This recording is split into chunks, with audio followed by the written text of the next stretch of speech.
How to save storage on any iPhone. To get started, first of all go ahead and open up the Settings application on your phone.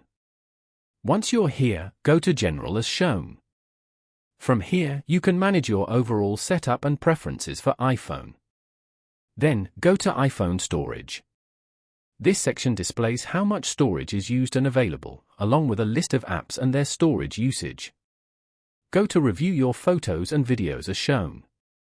From here, you can see photos and videos taking up storage in the Photos app and consider deleting them. To free up some of your storage, review these items and delete any you don't need.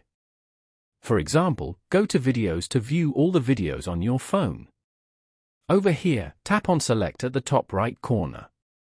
Then, scroll down and select the videos you want to delete. After that, tap on the Delete icon at the bottom right.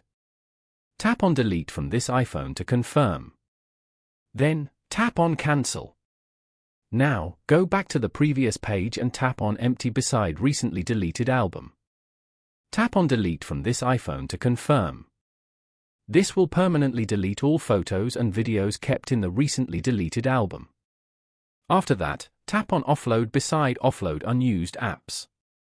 This will automatically offload unused apps when you're low on storage.